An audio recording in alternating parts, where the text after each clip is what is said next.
Iran जनवरी में, चूंकि Iran की मिनिस्ट्री ऑफ डिफेंस ने अनाउंसमेंट कर दी थी जनवरी 2026 में कि अब से हथियार की जो बरामदात है उनके लिए क्रिप्टो करेंसी कबूल की जाएगी। मतलब ईरान अब drones, missiles, defence equipment crypto में बेच भी रहा है, ले भी रहा है।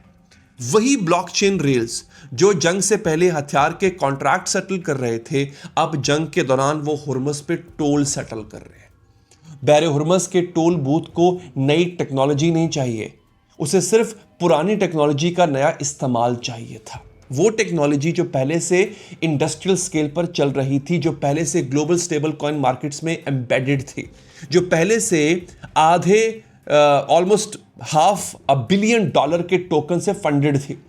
वो टोकन जो दुश्मन की करेंसी के नाम पे है मगर दुश्मन की पहुंच से दूर है। और आखिरी सबसे अहम बात, अमेरिका ये जंग कैसे फंड कर रहा है? America treasury department bonds issue करती है। बॉन्ड्स क्या होते हैं? अमेरिका अपने लोगों से और दुनिया से कर्ज लेता है, वो कर्ज डॉलर में होता है।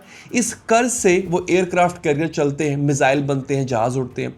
5 हफ्तों में 2400 से ज़्यादा सॉटीज उड़ी हैं ईरान के ऊपर।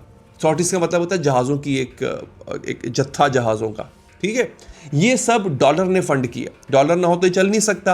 अब ईरान ये जंग कैसे फंड कर रहा है? वो कर रहा है यूएसडीटी से, बता चुका हूं। वो टोकन जिसके चेहरे पे यूएसडी लिखा है, वो टोकन जो डॉलर की कीमत ट्रैक करता है, वो टोकन जो डॉलर का नाम भी इस्तेमाल करता है, इस टोकन से हुर्मुज़ पे टोल वसूल किया जा रहा है। इस टोकन से मिसाइल खरीदे जा रहे हैं या बनाए जा रहे हैं, इस टोकन से ड्रोन बनाए जा रहे हैं और खरीदे जा रहे हैं।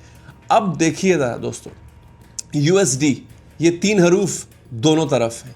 एक तरफ फेडरल रिजर्व सिस्टम से गुजर के बॉम्ब्स फंड हो रहे हैं, दूसरी तरफ ब्लॉकचेन से गुजर के मिसाइल्स फंड हो रहे हैं। दोनों डॉलर में डोमिनेट हैं, दोनों सेकंड्स में सेटल भी हो जाते हैं, लेकिन दोनों कभी मिलते नहीं हैं। दोनों पैरेलल चलते हैं, एक पटरी अमेरिका की, एक पटरी ईरान की। दोनों पे डॉलर चल रहा है, लेकिन दोनों कभी इंटरसेक्ट नहीं होते हैं। और ईरान इस बीच में जो है वो अपना फायदा कलेक्ट कर रहा है।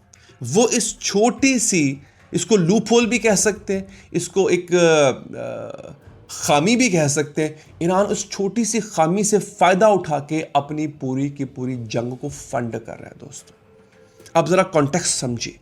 अगर कोई मुल्क अमेरिका के खिलाफ जंग करता तो उसको डॉलर की ज़रूरत होती, डॉलर के लिए अमेरिकन बैंक्स चाहिए होते, अमेरिकन बैंक्स के लिए अमेरिकन परमिशन चाहिए होती। अमेरिका डॉलर को हथियार की तरह इस्तेमाल कर सकता था। 2014 में रशिया ने क्रीमिया जो है जब उस पर कब्जा किया, अमेरिका ने क्या किया? रशिया को स्विफ्ट का जो पूरा सिस्टम है उसे निकाल दिया।